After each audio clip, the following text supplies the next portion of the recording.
This is a regular board meeting of Tatum ISD. It is now 1, March 4th, 2024. We have a quorum. Mr. Skinner will lead us in the pledge of allegiance, followed by Mike, yours truly, Mr. Adams, giving an invitation.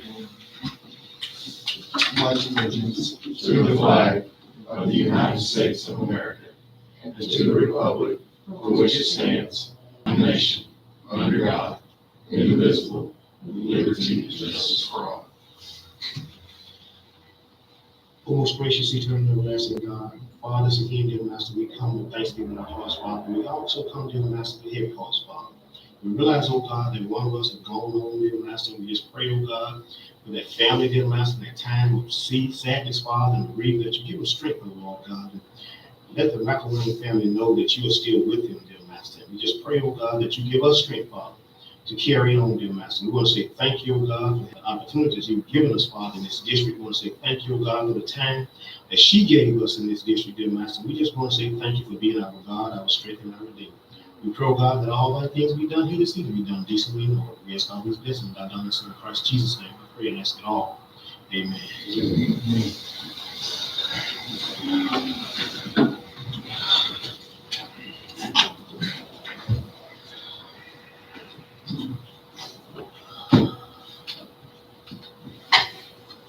So we got one comment.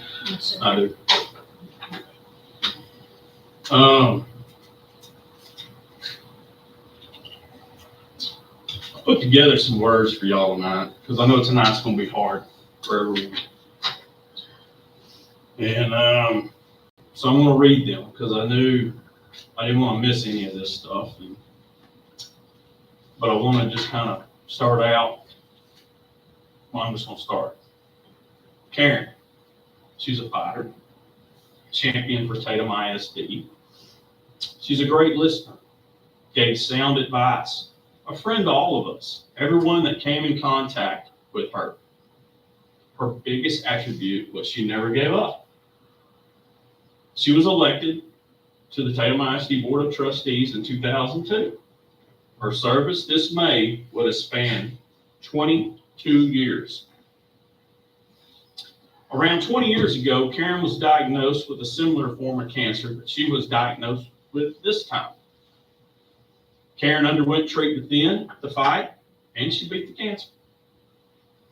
Karen was married to Bill McElwain, who passed away 15 years ago due to a tragic car accident. Karen was with Bill, and she received multiple injuries. Karen fought through learning how to walk again, and recovery was a long road. She succeeded and fully recovered. Karen was the first and only public relations officer of the board. Even if she did not ask to hold that title, for most of the years she served until she retired a couple of years ago. You see, her office seemed to be the hub of all things Tatum, due to being right smack in the middle of town. Many stopped by just to visit. Some stopped by just to dump their problems on her. She told me one time she feels like a therapist because everyone drops in to tell me their problems. Well, they did that because Karen was a good listener, and she would not hesitate to give her 2 cents either. I recall many times going in to see her, and it seemed she would always have Tatum Athletic Booster Club gear to sell. She'd be selling tickets to this and that event for Tatum ISD. Karen always set up accounts for everyone when there was a need to donate. She was always the go-to person for just about anything concerning with Tatum ISD. During COVID, the bank was shut down. And I remember C. Larry coming by here and expressing his frustration that he could not get into the bank to see Karen. I asked him, what do you need it in there for? I don't think he even answered the question. I think he did that famous grunt to me. He said the bank already shuts its doors in the afternoon before COVID, and now they're shut all day. Y'all, I think he was there at least twice a day. Well, Karen, I know the first person that was waiting for you after you first reunited with your husband, Bill, was C. Larry. I can see C. Larry waiting impatiently for his turn to sit down with you with a cup of coffee in his hands, talking to you about those Tatum Eagles. See, Larry and Karen were a great team together, especially when it came to the Athletic Booster Club. Former Students Association, mother, son, father, daughter, dances, just to name a few. They worked great together. Karen also had a side of her that many of us on this dais got to witness. She was funny, she was witty, and she especially loved a good piano bar. She loved to hang out with you, Kip, when we were all attend TASB events. I never could tell who had the most fun because you both were the life of the party. I think the both of you would try to outdo the other one. When the two of them got together, well, buddy, hold on. One story sticks out in my mind in San Antonio one summer. Well, there are many stories, but I will cherish this one. I will cherish those for myself. You see, as a superintendent, it's your job to make sure your board members make it home safely. There was one night when I was rounding up 5 of the board members to head back to the hotel after a night out. This very small, and I mean small, Uber pulled up and we started toward the Uber vehicle. The driver said he could only take 4 in his vehicle. I said, nope, that's not the answer I was looking for. I told him, let's try this again. Well, after he received a generous cash donation to the charity of his choice, he welcomed all 6 of us into his vehicle. There was 6 adults in a car made for 4 at the most. We're driving back to the hotel, and out of the blue, Karen yells, stop. The driver slammed on the brakes. We all honestly didn't even move because there was no room in the car for us to move. Karen then pointed and yelled out, Whataburger, let me out. So the 6 of us had to take turns unfolding out of this car that was made for 4 and wait for Karen to get her Whataburger. I guess Karen loves a good Whataburger. You also may recall that was the night the 2 opposing superintendents in nearby cities got a fight in that Whataburger. There are many stories we could all tell. Karen loved a good time with her friends. She was always funny. She could cut you down just to make sure you were in your place. You were not going to get one over on her. She would at times like to play jokes on people. She once convinced or paid a complete stranger in a restaurant to dance for someone. She was always so brutally honest as well. I remember Karen telling me one time that I needed to grow a goatee. I asked Karen why. She said, you look like a baby, JP. You need to grow up and look old like the rest of us. Well, Karen, you never knew this, but when I have facial hair, it does cross my mind that conversation that we had. Karen might have had cancer again, but she never lost the fight. She beat it again and did what she wanted to do up until her very last day. Cancer was not going to keep her from going home. She wasn't about to let it take her away from going home to spend one final night saying her goodbyes and letting her family say goodbye. Cancer didn't win. Karen, you won. In closing, for the past few months, Karen has wanted to Zoom our board meetings. She Zoomed some meetings in between the doctor visits. She even came to our last meeting, even though it was hard on her. She fought through it so she, in a way, could say bye to all of us that night. She probably knew this was her last meeting with us, especially the men up here. She wanted to bless us men with her presence and wisdom one more last time. We didn't know it'd be the last time the men up here got to see her, but I know I'm thankful I got to spend time with her that evening. Kip, you never left her side the past few weeks. I know she was grateful for the time the 2 of you had together. She loved each and every one of you board members. She spent many nights with us discussing how to make Tatum ISD the best it could be. She made this district better in so many ways that we can't list. The list would be too long. This board lost a champion for Tatum ISD, but it also gained another angel to watch over the board and in this great district. Karen, We miss you and love you. And I just thought it would be fitting that we honored her tonight.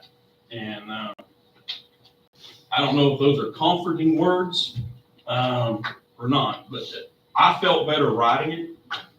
And I know we all have stories and everything we can tell, but truly, she has made an impact on this district. So. Thank you.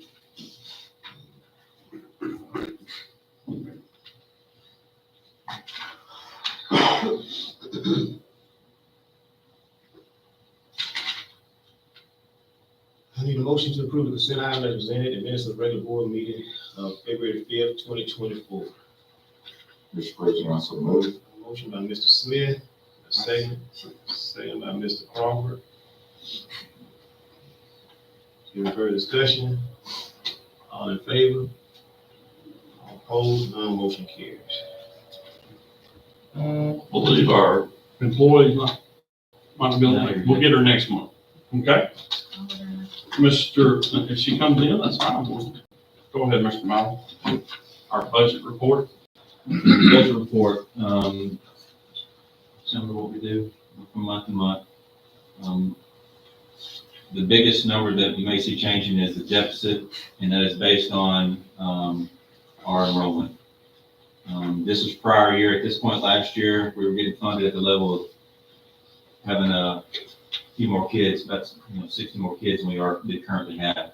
And so as obviously as ADA goes down, your state funding goes down. It doesn't affect tax collections, but it does affect how much money we get from the state. And so that big deficit is due to state funding going down based on the ADA dropping.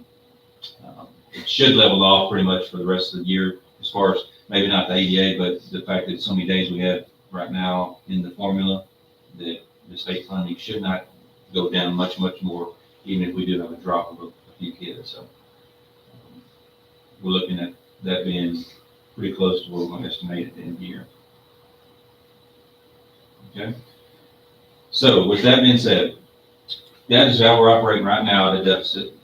Also keep in mind, we're going to lose about $500,000 of ESSER money for next year. That's going to go on our ledger instead of federal government's. And so with that deficit, along with another $500,000, that's going to be about $1 million deficit budget if all things stay the same next year. Same number of teachers, same number of kids, hard value going up a little bit, obviously, but we're going to look at a new tab. So y'all heard probably called TREs, what you know it as. Now it's called a voter approved tax rate election.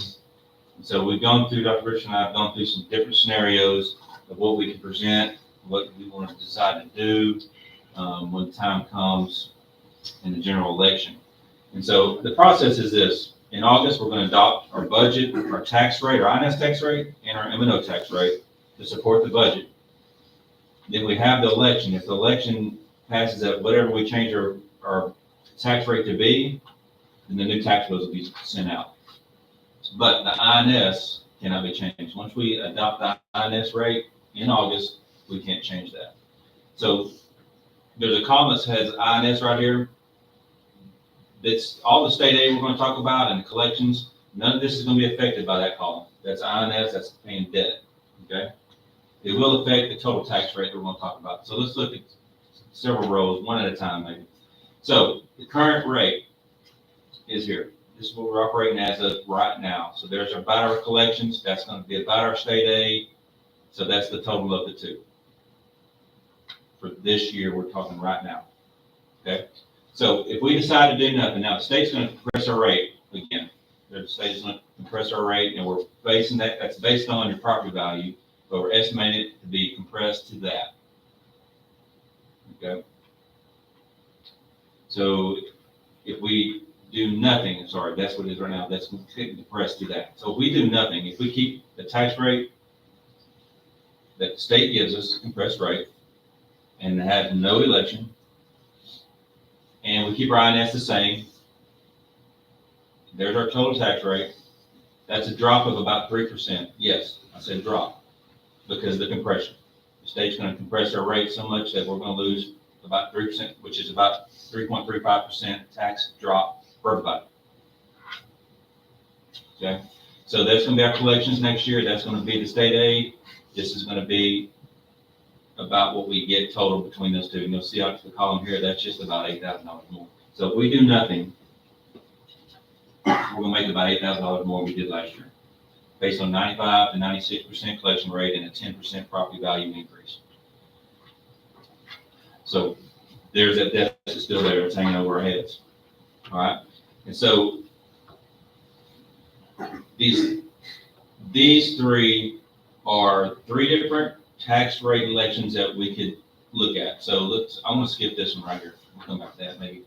So if we say, all right, we're gonna raise our tax rate 3 cents, 10 cents, and to the max 12 cents. That's the maximum we go, which is 17 cents above the compressed tax rate. And once we reach that rate, it'll stay that way for 12, unless they change it. They haven't changed any years as far as at 17 cents. All right, so let's look at 3 cents, 10 cents, and 12 cents. And let's probably go all the way out to this column right here. All right, so additional state aid. If we tax our local folks 3 cents more, we're getting $500,000 additional state aid, not to mention the additional taxes that we will collect. Okay? So this is if we do a 3%, I'm sorry, a 3 cent increase, this is approximately what we will add up. So that'll be about $765,000 more in revenue for that 3 cents. All right. So notice something right here. So 3 cents, 10 cents, and 12 cents. If you notice this column right here, the state aid, it's not changing, because once you reach a certain point that you tax your local folks, the state's going to kick in a little bit until you hit the certain rate, certain amount, and then they're done kicking in, because we're keeping that money local with the state, with the collections. So they're saying you're collecting up locally, that we're not increasing your state aid. Now they are increasing it on those 3%, those 3 cents, because we're going to collect all those golden pennies and we start doing the copper pennies. So the state aid is not going to increase past 3%. We're going to get that much no matter what we decide to pass. Now, obviously, we get the more tax rate here, the more collections we're going to get, and in the end, that's going to make the deficit budget start to run out. So if we do this 10 cents all the way out to the side here, that's going to be a total revenue above and beyond this year, the 1.4 million. That's above and beyond our year, which is right now. All right, so if we're looking at total tax rate, so the 10 pennies, the 3, 10, and 12 penny increases, that's going to be 11 cents drop, a 4 cent drop, and a 2 cent drop from if we do nothing.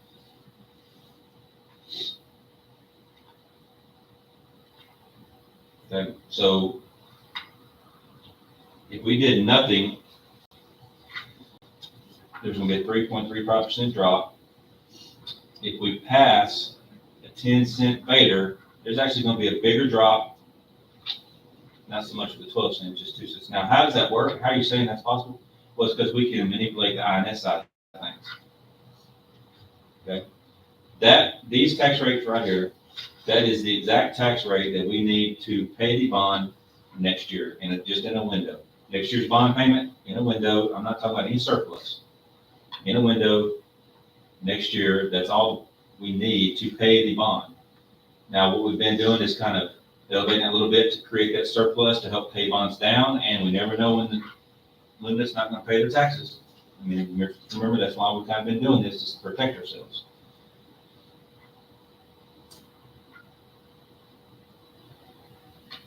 I know it's a lot to digest. I've been looking at this a lot longer than y'all have, so it's the bottom line is this last column, I think, in the green. This is from prior year. If we did nothing, we're going to lose about $8,000. And that could be, I mean, that's nothing, $15 million. And that always is collection rate could be 95%, 97%. That can move that needle just a little. But these next 3 lines, if we do the first TRE, it's that much additional local taxes and state kick in, then state caps it off, and then we collect more locally. and collect even more locally with the 10 cent involved. Now, if you'll remember back in the day, once we start getting to this level, we're starting to make a little more money than we should, and we're gonna go back to chapter 41 and have a recapture payment. Now, the first one, that's recapture, but 35,000, I believe, that was 48,000 recapture, which used to be 41,000 a month when I got here. We used to send state back 41,000 a month, so that's 35 for the whole year, so the recapture. Now, with all that said, this is based on the comptroller's pre-land values, T2 values, what we call, we put in the template. It's a 10% property increase, property value increase. And it's about 96% collection rate. We're usually running around 97, but I'm being, I'm gonna be conservative, say 96% collection rate. So what we gotta do is decide on, And you don't have to sign it now. Right. Just giving you information. this is something that, we'll have more property values and solid property values in April, in the summer, July, maybe. What kind of increase, like the 3 cent, the 10 cent to the taxpayer? Like an average 100,000? Well, if you take, I don't know how to figure it, I'm sure it's. well, And if you can't answer it, that's fine. you can on an average homeowner, well, you can do, just take, you can take that number, multiply by the home cost, divide it by 100, that'll be the tax. I mean, this is all dropping in taxes. So everybody's gonna take, Your taxes are gonna go down, Oh, okay. That's why except I'm- on number, the 12 months. the only way it would is if your own appraisal of your home goes way up, there's gonna be a tax rate decrease, but it may not overpower the inflation, so the depreciation of your house. Now, frozen values, that is what it is. And there's a 10% cap of the local homeowner, and a lot of people get that 10% cap last year. And this affects the over 65. Okay. So over 65, it does not, unless you put a pool in or you build tennis courts in your, or a building in your backyard, you're frozen. So it won't affect that. They used to call it, you can't call it a tax swap, but this is kind of like a tax swap. Basically, we're gonna pull those pennies off that INS, and we gotta have permission to move them over here. And that's what the taxpayers are gonna vote on. So technically, if you look at this one, if we do nothing whatsoever, that's gonna be our tax rate, right here, next year. If let's say it passes, that's gonna be the tax rate right there for 3 pennies, 10 pennies. Let me just stick right here. It's still gonna be lower than if we don't do anything. You gotta be once you go out for a Vader, this is gonna be the tax rate right here. But technically, if we're comparing it to this year's rate, 0.9405. So when you're talking to people, you're like, yeah, your tax rate's going down.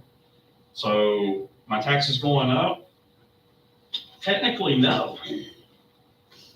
Because they're paying 0.9405 right now. If we went for all of it and we got the election and they voted for it, it would be a 0.9217. That is less than what we're paying. So when you're having talks, you talk about it that way. But however, if it doesn't pass, then your tax rate is going to be right here.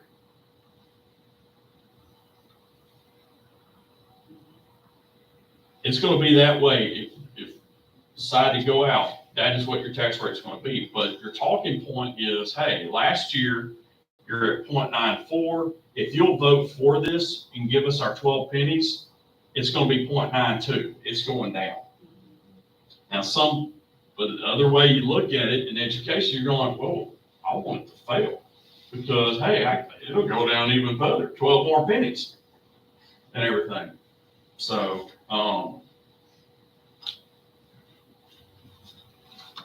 It's just and when you go, the ballot will say tax increase.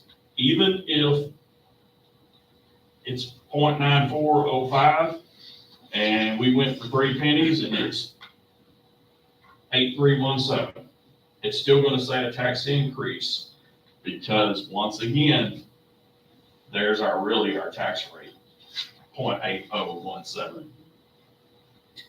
Yeah, on that ballot, it'll just have this column. Because INS will already be voted on by you guys, and we don't need to vote approval for that. So these are the numbers that, like Richard said, it's gonna be an increase, yeah. Because if we're just looking in this little column, then we can manipulate that and make it a total tax rate decrease. But like I said, it's gonna take a lot of education, a lot of explaining. And if we didn't do anything with the INS and we wanted to say, hey, let's keep our plan, what we're doing, and get their surplus, well, now you're talking, it's gonna be, I guess that would be 66, 12, would be this number plus that number. So that would get on up there to, what was that, roughly 10, 0, 8.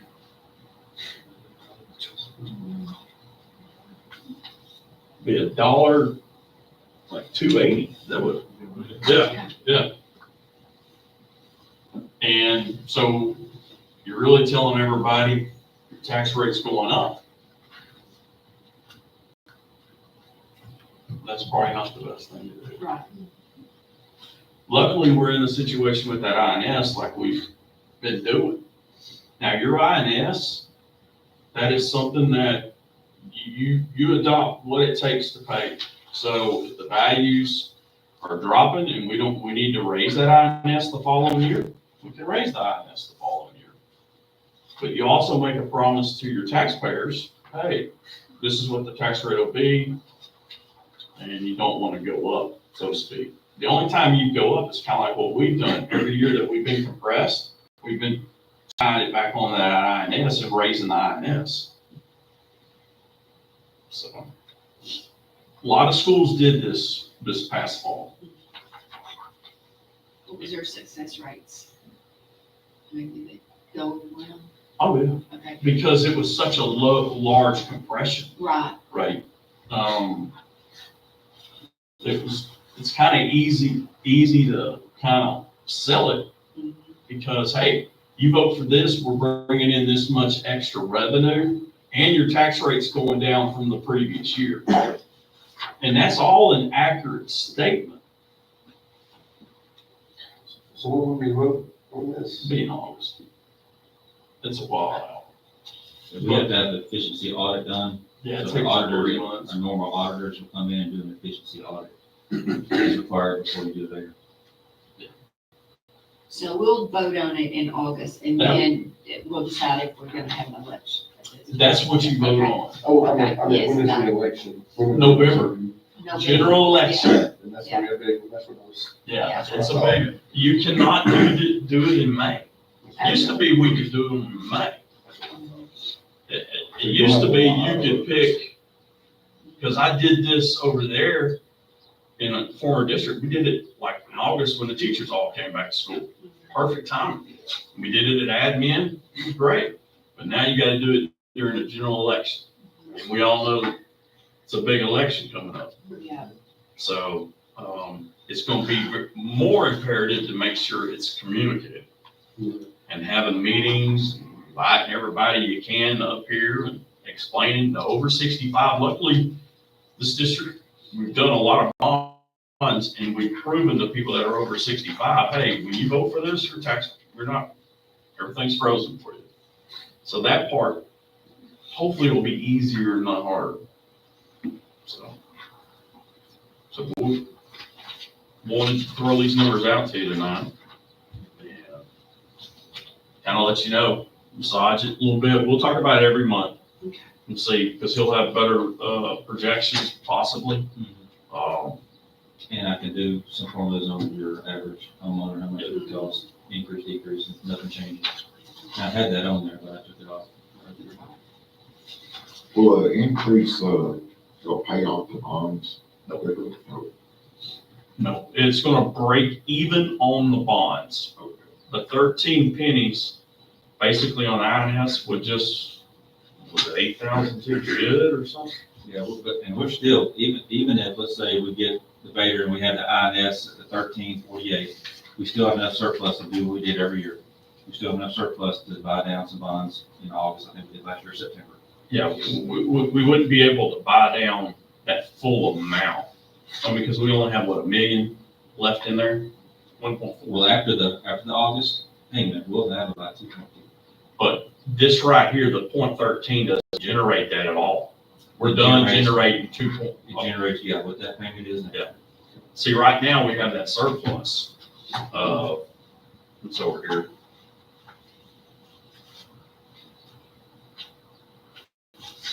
That goes away, that 914,000 goes away. Right, it'll be surplus.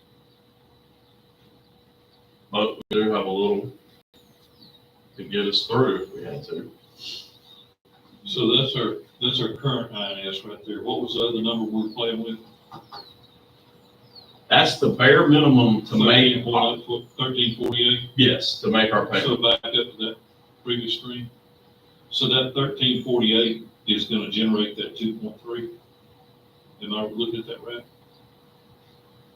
The payment is, That 1348, go ahead and go to that page. Go down to the third page. Back up on. Can you zoom in? Yeah, so that's our payment next year. Right there. Okay. So that 1348 will produce that much Generate money. that. Okay. And you'll notice it kind of goes down. Look at that, 2 big years there, but if we do it again in September, we start knocking these two off. it's just we won't be able to do it like we've been doing it. We can get a couple more years in and then Yeah, a couple more years. that's it.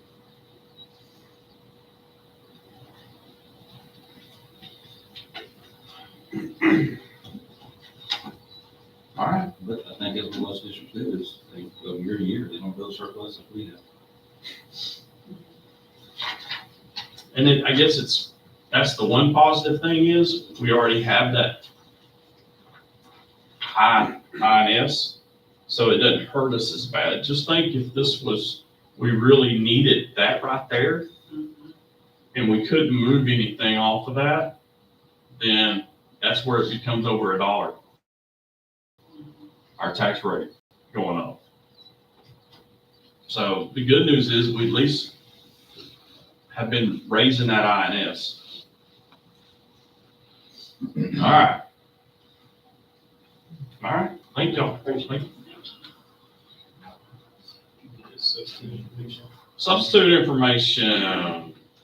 We have before us. Mr. Fight, you want this? You want me to handle it? I'll support you. Go ahead. Okay. Let me click on the link. Did a quick rundown last Friday, Mr. Fight and I did, on where we stand with district driving distance. And as you see, short-term, non-certified, we are currently paying $75. Here's what these districts are paying. Well, let me see if I can blow that up. That might be a little small for everybody. Okay. Short-term degree, which means you have a bachelor's degree, but you don't have a teaching certificate. We pay 80. See what everybody else pays. Now, short-term certified, we pay 90. Everybody else about right here. Long-term non-degree. TASB does not have a column for this for other districts. So what I ended up doing is just utilizing a short-term non-certified to be conservative, so to speak. And so that's where we are compared to the other districts. long-term degree, again, they have a bachelor degree. They're here for a long period of time for a teacher, and they do not have a certificate teaching. Kind of in the middle here. And then this is hard to, we do daily rate for whatever their daily rate is for the certified spot. So it would be all over the place. But this was something we had heard that there was we were having a hard time getting some subs. The principals were surveyed, and, I think there's 45 subs, is that right? Yeah. 45 subs. Two of the campuses, only like 28 or 20 something go to those campuses. Because some people like secondary only, some people like elementary only. And then they have listed the substitute teachers that have either moved on as well. Occasionally we run across, Mr. Fide will run across somebody that doesn't need to come back. And he'll have those tough conversations with the substitute teacher. And so that would probably come off that 45. I'm saying this is something we're going to be looking at to do for our substitute teachers for next budget cycle. But worse than that is, and we did a little bit of it, was it 2 years ago or was it last year? 2 years ago, I believe. Our pay for our cafeteria workers, substitutes, custodial substitutes, we can't find anybody, and it's real low, like minimum wage low. And nobody's going to sub for that. And those are areas that are critical for us. And so that'll be something that we're looking into as well, making changes there. But just to kind of let you know, we are low from where we need to be. It's not raising too much. It might be a $5 here, it might be a $10, but it's not going to be like we're all too far out. What are we doing as far as advertising to try to get subs? Well, we did a sub training, what? Month About a month ago? Month and a half, maybe. You had how many new ones coming out of that? 15. And we don't do sub trainings all the time. Right. So the problem with that is when you have people who are willing to come to table, because there are always benefits in coming to table. At the same time, if I'm gonna waste my time and effort and gas, I'd rather go to, let's say, on the short term, non-certified, because the majority of people we have is coming in are gonna be short term, non-certified, not certified teachers. So when you look at paying $80, and I can go in those districts, in that second column, I can get paid that much more going elsewhere. I mean, Henderson, I can go $115. There are two people right now that stay in between Henderson and Taylor. It's a halfway point. I'm gonna go to Henderson because I can make 115 as opposed to come to Taylor for 80. It's just looking at weighing out the options. I get a better pay just going there and talking about gas. It's a midpoint, so you got a decision to make. And right now, based upon that decision, I'd rather go to Henderson. And even Carthage, when you're talking about, if I drive to Taylor, I can go ahead and shoot the Carthage and you make one team. So If you look at the biggest column would be the people who are non-certified, who are willing to come up and, help out volunteering. And this time of year, of course, it is absolutely trying to find people to come in. When you got testing, last Friday, you had people out last Thursday and Friday from track meets on Thursday to softball. We have people out and trying to get substitutes and stuff. What is our average annual budget for substitutes? Around them? I don't have that. Yeah. That's just all of the main budget. Yeah, so we increased each category by $20. How much is that gonna impact our total budget? We can get that for you.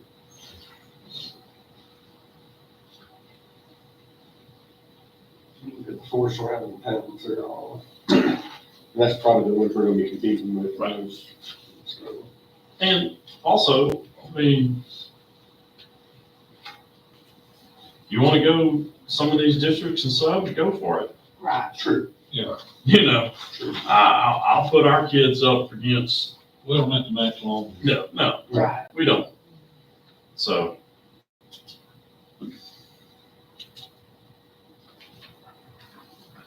And that'll be easy to find out because we got that spreadsheet that breaks it all down. We adopt a budget. Y'all know all those funds and functions that y'all look at, and it's like, hey, we got more of this. We did our sub. I think we actually put it in there for our employee raises for the cafeteria workers and all that. So I can get that for you easily. All right. So just wanted to give you all that, nothing to vote on, just give you that information. All right, action items.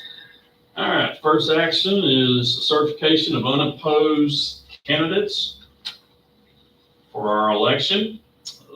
Again, we had no one sign up, so it's my recommendation that we approve the certification of unopposed candidates for the May 4th, 2024 election. That would be Ms. Kip Smith-Amick, Mr. Kurt Smith, and Mr. Matthew Crawford. I need a motion to approve the certification of unopposed candidates, Mrs. Kip Smith, place 1, Mr. Kurt Smith, place 2, and Mr. Matt Crawford, place 3 for the May 2024 Tatum ISD Board of Trustees election proposed by Mr. Brandon Mylum, election official. Mr. President, so moved. A motion by Mr. Williams, and a second. Second. That was second by Mr. Skinner, any further discussion? All in favor? All opposed, none, motion carries. Thank you, Mr. President. The next item I have is, because we had to approve a certification of unopposed candidates first. And so I need a motion to consider and approve the cancellation of the Tatum ISD May 4, 2024 election. Okay. I need a motion to approve the order of cancellation of the May 4, 2024 Tatum ISD Board of Trustees election in accordance with section 2.053A of the Texas Education Code. Ms. Kip Amick Smith, place 1, Mr. Kirk Smith, place 2, and Mr. Matt Crawford, place 3, have been certified as unopposed and are hereby elected to the Tatum ISD Board of Trustees. Mr. President, I'll second. Have a motion by Mr. Skinner, Second. have a second by Me. Mr. Williams. Any further discussion? All in favor? All opposed? None, motion carries. Next item is to increase the budget, consider and approve a budget increase of Fund 240, Function 35 in the cafeteria. This is for cafeteria food service software. You have before you the 3 bids. The recommendation is to increase $11,100 in Fund 240, Function 35 with Primario Edge. All right, I need a motion to approve the budget increase of $11,000 Fund 240, Function 35 for the purchase of Primario Edge and upgrade point to sell software for food services as presented. I make the motion by Mr. Crawford, a second. A second by Mr. Smith. Any further discussion? All in favor? All opposed? Motion carries. Next item I have is to update our Longview Regional Day School Shared Services and Arrangement Agreement. This is for our children who go to Longview that we transport. I believe we have 1 student. This is something that will go up. And the last time we had done this, well, I believe was in 2017. And so it requires the board president's signature of all the districts that attend. Y'all that have been board president, you probably remember doing this. And so this year it was about 10,000. Next year it's going to be about 13,000. And so we'll have to budget for that. I need a motion to approve the updated Longview Regional Day School Shared Services Agreement arrangement as presented. Mr. President, I make a motion to approve it. Have a motion by Ms. Amick, and a second. Second. Have a second by Mr. Williams. Any further discussion? All in favor? All opposed? None, motion carries.